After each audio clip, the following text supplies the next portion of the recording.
اهلا بيكم من جديد. رجعنا لكم المره دي ورجعنا لملعبي تاني اللي هي الصحه النفسيه والطب النفسي.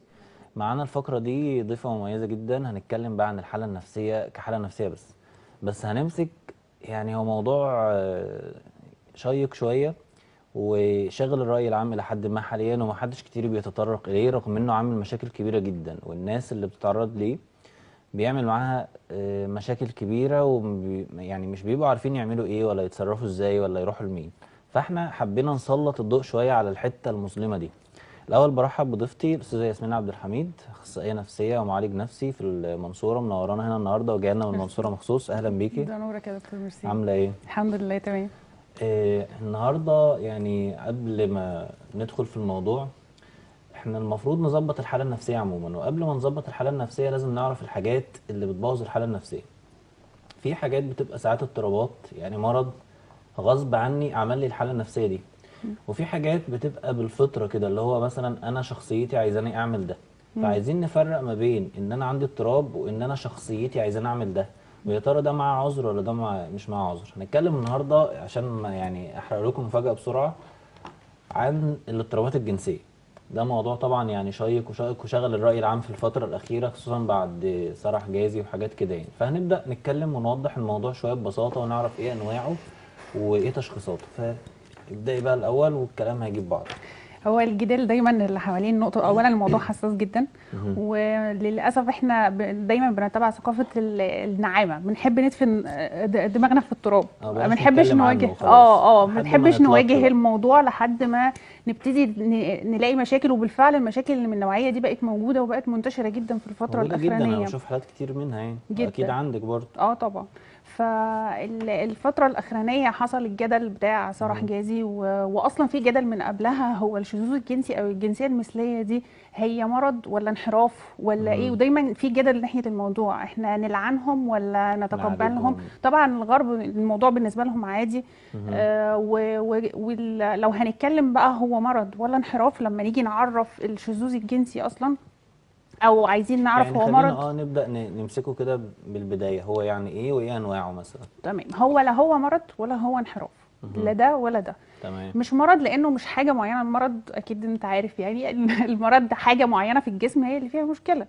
فالناحيه هو مرض ولا لا، فهو مش مرض. هو انحراف؟ لا مش انحراف، لانه بيبتدي مع الانسان منذ الصغر. ممكن يبتدي يتكون الافكار بتاعه الجنسيه المثليه، ممكن تبتدي تتكون من سن 2 ل4 سنين. تمام. وغالبا الشخصيه دي بتكون اصلا كانت شخصيه، او الطفل ده لو بنتكلم عنه كطفل كانت شخصية حساسة محتاجة لمزيد من الرفق، صح. والمعاملة اللي فيها احتضان وفيها هدوء. وفيها عوامل تانية كمان بتأثر فيها، زي علاقته بالأب والأم. وطبعا لو ميل، لو ذكر، هيبقى علاقته بالأب تحديدا، لو في ميل علاقتها بالأم. والاهتمام طبعا اللي هو بيبقى مفتقد ساعات، ان هو تعرض لاعتداء ساعات او صدمة طبعا ده جنسية، ده دور او حاجة فعلا. لما انا كنت بكشف على اي حالة بسمع دايما عن حالة معظم اعتداء. المثليين فعلا، دي حقيقة، هو معظم المثليين، معظمهم مش كلهم يعني، مش كل حد اتعرض لاعتداء جنسي او تحرش بيتحول لمثلي، مش ده مش اساسي، بس هم فعلا معظمهم تمام. معظمهم اتعرض لاعتداء جنسي. هنرجع لكم فاصل قصير وكل الكلام ده هنتكلم عنه تاني، وانتظرونا بعد الفاصل مش هنغيب عليكم. يعني لكم من جديد في الفقرة الشيقة بتاعتنا دي. هنتكلم تاني عن الكلام اللي احنا كنا فيه قبل الفاصل، وعايزك تدخلي على طول تقولي لي يعني ايه اسباب الموضوع ده، ويا ترى الموضوع ده حاجة ممكن نتكيف معاها ونعديها، ولا دي حاجة لازم ناخد بالنا منها ونبدأ ندور على علاجها؟ يعني هي مرض هنعالجه ولا نسيبه كده خلاص؟ فايه اسبابها الاول وقولي لي هنعمل فيه ايه؟ اسبابها احنا قلنا اصلا ان منذ الطفولة ده كان طفل اصلا شخصية حساسة. فعموما الشخصيه الحساسه دي بتبقى محتاجه معامله برفق ولين وقرب. طبعا ولو ذكر هيبقى احنا لما بنكبر شويه بنبتدي نقرب من العكس بقى، يعني طول الفتره الاولانيه من حياتنا بنبقى ملتصقين بالام او قريبين من الام، مش عايزين نبعد عنها.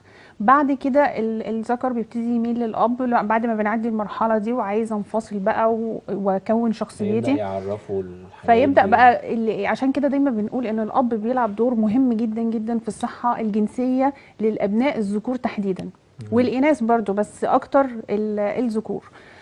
لان ان هو اللي بيعرفه يعني ايه ان انا راجل عرف ازاي اصلا. يتعامل مع نفسه وشكله ولعبوا وجسمه. معاه، ولما اها. بياخدوا معاه الجامع وشايف الجامع كل اللي فيه رجاله، فهو خلاص عارف ان انا مختلف عن اختي وعن اه، امي. هويتي يعني. هويتي بيبتدي الاب هو اللي بيدي الهويه الجنسيه. فلما يعني بيبقى في اضطراب في العلاقه، الاب غايب، الاب مسافر، او الاب موجود، ساعات الاب بيبقى موجود ومش موجود.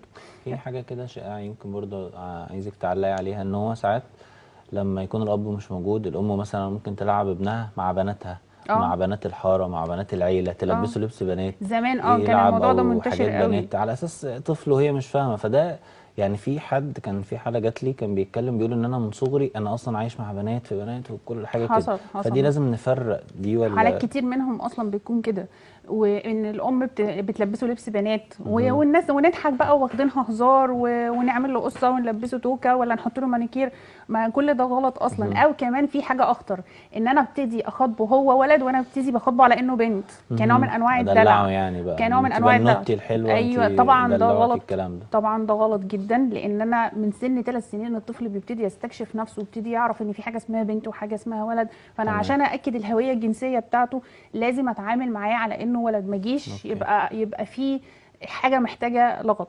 نيجي لموضوع تاني، احنا قلنا الاب لو مسافر او وممكن بقى مهم. يكون موجود او مش موجود ازاي، بمعنى ان هو اب عنيف، في مشاكل دايما بينه وبين الام. تمام. في هو اصلا عنيف مع الطفل. جالنا، هقاطعك معلش، جالنا اتصال، نشوف اسماء. اتفضلي يا اسماء. اتفضلي يا اسماء، معاكي. الو. قطع ولا شغال؟ طيب تمام، نرجع نكمل لحد ما اسماء ترجع تاني. شوف بتعمل ايه. طيب فهتبقى دي زائد كمان ال العلاقات المؤذية اللي احنا بنتعرض لها سواء في مرحلة الطفولة أو في مرحلة المراهقة. مم. زائد التحرش أو الاعتداء، الاتنين ممكن يسيبوا نفس المشكلة أو مهم. نفس الأثر النفسي مع الطفل. كل الحاجات دي بتأثر. طيب هم في الغرب بيعترفوا بالمثلية وبيعترفوا بزواج المثليين، وأصلا كمان الاضطراب المثليه الجنسيه غير مدرج في الدي اس ام 5 اللي هو التشخيص مم. العالمي للاضطرابات النفسيه. هم مش دارجينه عشان هم مش شايفين ان ده مرض. يعني هم تقريبا الاتصال رجع. ايمان، ايمان معانا. ايوه مع حضرتك. اتفضلي. حضرتك انا عندي 23 سنه. 29. كنت 23. 23 بعدين. وانا كنت مخطوبه. حصل ظروف كده وكتبت الخطوبه. تمام. وجاي حاله بعديها. الو. معاكي، اتفضلي كملي. وجالي حاله بعديها اني انا يعني بدوخ وبقع على طول. صداع. بس الحاله دي بدوخ وبقع. تمام. بس الحاله دي كانت جات لي قبل كده وانا في امتحانات الكليه. مهم. ده بعد فانا الانفصال يعني. ايه. بعد الانفصال، بعد ما فسختي الخطوبة. اه. تمام، وبعدين. وهي اصل الحاله دي كانت جايه قبل كده وانا في امتحانات الكليه كنت مضطربه. مم. الو. معاكي تمام، بس ولا في حاجة تانية؟ لا هو بس يعني عاوزه اسالها بس الموضوع على ده حاجه. هو اضطرابات جنسيه اكيد يعني. ليه اضطرابات جنسية؟ لان انا يعني قبل كده كنت في الكليه كنت يعني بحب خطيبي. كنت بتحبي ايه؟ علي صوتك. كنت بحب خطيبي بس يعني فكان حصل برضه ظروف في الكليه. حصل ايه؟ مشاكل. انت محرجة تقولي حاجة؟ يعني في حاجة عايزة تقوليها؟ لا مش محرجه اني اقول حاجه، لكن انا يعني كان في مشاكل بينا في يعني الاول انتوا وبعد سبتوا كده بعض فانت دلوقتي عندك صداع، دوخة، بتقعي بس، ولا في حاجة تانية؟ ايوه بس. طب طيب. لما بيغمى عليكي بتفقدي الوعي ولا بتبقي حاسه بكل حاجه؟ لا ساعات يعني ببقى فاقدة الوعي ومش حاسة بأي حد جنبي. يعني ما بتبقيش سامعه الناس اللي حواليكي ولا حاسه بحد جنبك بيفوقك او بينده عليكي او اي حاجه من دي؟ مش حاسه باي حاجه خالص؟ لا خالص خالص. تمام. تمام، ماشي يا ايمان. هو تقريبا دي داخلة بقى في سكة اللي هو بوست تروماتيك ستريس او اضطراب ما اه. بعد الصدمة يعني. طيب معانا رجب كمان، اتفضل يا رجب. حبيبي السلام عليكم. عليكم السلام ورحمة الله. تحياتي ليك وتحياتي للدكتوره وتحياتي للفريق الاعداد بتاعك المحترم أهلا بيك، اتفضل. وقناه صحه وجمال. أهلا بيك، تحت أمرك. هو يا والله. ريت يعني اللي معاه مشكله يطلع يقولها على طول، يعني ما يتكسفش. اي اللي معاه مشكله يقولها على طول، يعني ما يتكسفش. يا ريت والله. انا يعني مثلا انا راجل ليا 30 سنه متزوج. تمام، ما شاء الله، عندي ربنا يديك مشكله الصحة. ان انا لو زوجتي افتكرت حاجه وقالتها لي اثناء مثلا المداعبه، خلاص كده كل حاجه بتفر مني. فعاوز علاج ليها بصراحه. طيب، ما هو انت هي كده عملت قط يا حاج رجب، كده الموضوع وقف، هنعيد من الأول. طب ملوش علاج يا دكتور؟ ليك ولا ليها؟ يا دكتور ليه؟ هي الدكتوره تقول على علاج. ليها ولا ليك؟ ما ليه؟ انا ببطل خلاص، بطلت. طيب خلاص، حاضر. شكرا يا حاج رجب. طبعا سؤال يعني لذيذ جدا يعني. هو اصلا انا ما سمعتوش اصلا كويس يعني. واللي انا فهمته ان هو اثناء المداعبه والعلاقه الجنسيه تقريبا هي بتفتكر حاجه تقريبا مشاكل او بتتكلم في حاجه فبتفصله، وتقريبا خرجوا من المود يعني. فهي كده ممكن يكون عندها تروما اصلا. ممكن تكون أو تروما من ممكن يكون عندها تروما من حاجه معينه، من الجماع او في مشكله معينه، يا اما فعلا انكزايتي، قلق من الجماع اصلا، او بيحصل لها الام اثناء الجماع. تقولي لها ايه يعني؟ هتروح الاول عند طبيب نساء، نتاكد ان مفيش مشكله عضويه، مفيش التهابات، اي مشكله عضويه بقى ده مش تخصصنا. نتاكد مفيش مشكله عضويه. لو في مشكله عضويه طبعا هيبقى ليها علاج وادويه وهنتعالج. لو مفيش مشكله عضويه يبقى هي سبب نفسي زي ما انا قلت لك كده، يا اما دعم نفسي بقى يا اما قلق، يا اما هي عندها مشكله نفسيه او تروما تخص الجماع او تخص الحاجه ايمان بقى السؤال اللي قبله اللي هو الصداع والدوخه وانك بتوعي ايمان، ده غالبا هيحتاج دعم نفسي، او نشوف انت لسه بتفكري في الموضوع كتير وشغلك وبتاع، فبيأثر عليك. محتاجه تتعلم ازاي تتخلص من العلاقه دي، وتعرف ازاي تبني نفسها من اول وجديد. طيب نرجع للي احنا كنا بنقوله. احنا قلنا في اسباب للحاجات او للاضطرابات الجنسيه زي التروما، زي سوء التربيه او الانفصال او كده. في حاجات تانية والمشاكل الاسريه. احنا كنا بنتكلم في نقطه ايه، ان هو الغرب بيقولوا ان هو مش مرض، وان ده التوجه الجنسي، سواء ثقافتنا هنا بتقول انه مرض يعني. بص، المرض احنا قلنا هو مش مشكله معينه في الجسم ولا في، بس في نفس الوقت ما فيش جينات او كروموسومات او حاجه في الجسم بتدل او بتشير، او منطقه معينه في المخ مسؤوله عن المثليه. لما فرويد جم سالوه عن الموضوع ده، رايه في الموضوع قال ان احنا اصلا كلنا لما بنتولد بيبقى عندنا الاتجاهين، عندنا اتجاه الغيريه وعندنا اتجاه المثليه. والتربيه والبيئه. ناخد اتصال، انا اسف، ناخد اتصال لان الحلقه جامده. طه من سوهاج، اتفضل. ايوه لو سمحت، كنت عايز اسال بالنسبه للاضطرابات الجنسيه والانقاذ. اتفضل. اتفضل اسال. ليها علاج ولا؟ هنتكلم عن علاج دلوقتي. طبعا ليها علاج، بس هو حاجه معينه اللي عايز تعرف علاجها ولا الاضطرابات عموما؟ يعني الاضطرابات ساعات يحصل ارتخاء اثناء الممارسه، عدم التطويل مثلا. يعني ايه الحاجات اللي تقوي الجسم اكثر او تخلي الجسم يقدر ممارسه فيها. تمام. يعني تبقى كويس يعني. ماشي خلاص، ماشي يا حاج طه، تحت امرك. ارد انا على السؤال ده. هو تقريبا بيسال على العلاقه الجنسيه العاديه. احنا بنتكلم النهارده عن الاضطرابات. فالعلاقه الجنسيه العاديه عموما برضه هنكشف عضوي الاول، نشوف في اي مشاكل في الجهاز التناسلي او كده. لو مفيش هنشوف بقى الحاله النفسيه اخبارها ايه، في قلق، في توتر، في رغبه اصلا ولا مفيش. يعني الرغبه هي البدايه. في رغبه يبقى في حاجه زي مثلا ارتخاء او كده، بناخد لها ادويه بسيطه. في قلق عام برضه بناخد حاجه للقلق او مضاد اكتئاب يبدا يظبط الحاله دي، بس طالما مفيش حاجه عضويه.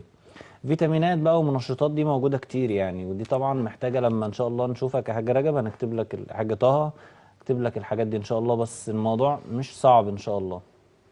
نرجع تاني للاضطرابات عشان نلحق نوضحها. تمام. وعايزين برضه نركز على علاجها، ويا ترى نروج لها وندافع عنها ولا نقول يا جماعه لا ده مرض خدوا بالكم، او مثلا ده اضطراب ما ينفعش ندافع عنه. طيب احنا قلنا انه اصلا ما فيش حاجه في الجسم، لا جينات ولا منطقه في المخ مسؤوله عن موضوع الجنسيه، وان احنا اصلا بنتولد بفطره الاثنين، الغيريه اللي هو العادي بين ست وراجل، الجنس بين ست وراجل، وبنتولد برضو بالمثليه. والبيئه والضغوط والصدمات اللي احنا بنتعرض لها هي اللي بتحدد، زائد الاعتداء الجنسي او التحرش او اي ابيوز انا تعرضت ليه، ده بيأثر على الموضوع. فاذا هو مش مرض، وما ينفعش نقول عليه ان هو مرض. في بعض الناس بعد الهوجه الاخرانيه بتاعت صلاح جازي قالوا انه الحيوانات بيبقى بينهم فيها مثليه. هنرد على الموضوع ده، بس لانه الموضوع ده انا عايزه ارد عليه جدا. اولا ما ينفعش تاخد، هو قالك ايه ان الحيوانات عندها مثليه، فاذا ان هي فطره من الفطره. طيب الحيوانات بغريزتها عندها حب البقاء، عندها كذا، بس ساعات بتخلط بين الغرائز وبعضها، بدليل ان فصيله زي فصيله القطط مثلا ساعات بتاكل ولادها لانها ما فصلتش بين غريزه الصيد والبقاء وبين غريزه الامومه. فده ما ينفعش ناخدها مقياس، يعني والا المفروض انا نمشي بالفطره الطبيعيه، ان انا مثلا ما هو راجل الفطره المفروض الطبيعيه يدور هي على ست بالظبط. تدور على راجل. احنا بقى كبني ادمين نروح ناكل ولادنا؟ لا مش طبعا. هينفع. فمش اي حاجه الحيوان بيعملها انا كمان هعملها، ومش ده دليل يعني على ان مثلا المثليه سارة مباحه. حجازي الناس كانت بتدافع عنها جدا، انتوا بتدافعوا عن الانتحار ولا عن المثليه؟ يعني عايزين مثليه يعني هم مثلا. عايزين يقولوا ان دي كانت مريضه في حاله واحده بس، او هي عندها مشكله في حاله واحده بس، او احنا ناخد مين ام احمد من المنصوره ماشي. ونرجع نكمل. اوكي. اتفضلي يا ام احمد. السلام عليكم. عليكم السلام، اهلا بيك. اهلا بتاع بيك. ده دعاء ولا ايه؟ قولي يا ام احمد. معلش عايزه اكلم الدكتوره، انا اللي كنت بتكلم دلوقتي. امتى؟ اتفضل. الخط قطع. اكلم الدكتور. اتفضلي. اه دكتوره معاكي انا ماشي. الدعوه. ازيك يا دكتور؟ ازيك عامله ايه؟ الحمد لله والله. الحمد لله. لو سمحت يا دكتوره، معلش عايزه اكلم حضرتك. يعني انا مشكله، انا من شهر واحد وانا بلف لما اتجوزت يا دكتوره وتعبت. اه لو سمحت، انا مريضه ضغط وسكر وتقريبا كنت وقعت يعني بس كنت فايقه، كنت بتكلم يعني. كنت وقعت، مش عارفه دي غيبوبه السكر ولا ايه. وكان معايا علاج لوالدتي في الادويه بتاعتي، وهم خدوني للدكتور ووروني يكشف عليا. فانا مش عارفه الدكتور كتب علاج على اساس العلاج اللي كان مكتوب محطوط في بتاع والدتي. فانا مش عارفه بقى من نهارها وانا مش عارفه، دماغي مش فايقه يا دكتوره زي الطبيعيه زي ما كنت الاول.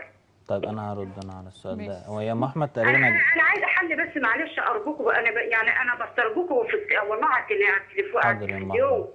حاضر يا ام احمد، هقول لك انا هتعملي ايه. معلش قولي لي حل بس. انت تقريبا اخدتي علاج غلط. يعني انت اخدتي علاج غلط، ده اللي انا فاهمه. يعني انها كانت تعبانه فقلبت في كيس علاج مامتها فخدت علاج غلط. هو احنا يعني يمكن ده مش موضوعنا، بس بصي انت محتاجه تروحي الاول لدكتور باطنه عادي جدا، تشوفي انت اخدتي علاج ايه ومعاكي العلاج اللي اخدتيه، ونشوف الدوخه دي سببها ايه. يعني تشوفي العلاج بس اللي اخدتيه تجيبه لنا، او تروحي تكشفي عند دكتور عادي تقولي له انا اخدت العلاج ده مدوخني، اعمل في ايه ولا اتصرف ازاي، واعمل برضو شويه تحاليل، انيميا، صوره دم، الحاجات دي كلها. يعني يمكن انت دخلوها على البرنامج اللي بعد ده يا جماعه. يعني يمكن هي عايزه دكتور باطنه، لو في دكاتره باطنه النهارده ام احمد معانا. ماشي يا ام احمد. طيب نرجع بقى بسرعه عشان الوقت ما يزنقناش.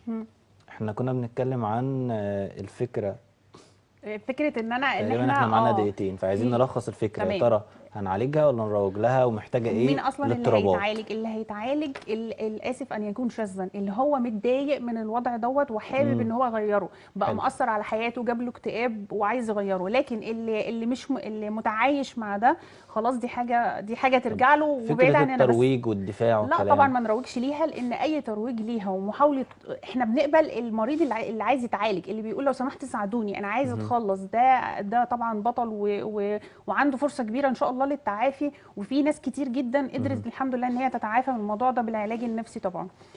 لكن فكره ان احنا نروج للفكره نفسها، فانت بتخليها طبيعيه، فبتخلي الناس تقبلها. وطبعا الشباب الصغير والمراهقين هيبتدوا يشوفوا ان دي حاجه طبيعيه وايه يعني، فيبتدوا يقبلوا عليها، واكيد ده احنا مش عايزينه. طبعا بشكرك على كلامك ده، وهوجه انا يعني كلمه اخيره، ان الموضوع ده محتاج توعيه اكتر، وان احنا نفهم الموضوع. يعني احنا سارة حجازي كانت فرد، هي حابه حياتها كده وفضلت تنهيها بالشكل ده، فده مش مبرر ان احنا ندافع فالناس تقتنع بالفكره وتحبها. اكيد اي حد مش عايز يبقى كده. ناخد بالنا من المواضيع دي. في النهايه يعني يا ريت تكونوا استفدتوا من الحلقه بتاعت النهارده ومن الفقرتين بتوعنا. ان شاء الله اشوفكم في حلقات تانية وفي صحه نفسيه افضل. وخدوا بالكم من الاكل، خلاص احنا قلنا اتكلمنا فيه عن في الفقره اللي فاتت. الحاله النفسيه المره دي مهمه جدا ناخد بالنا منها.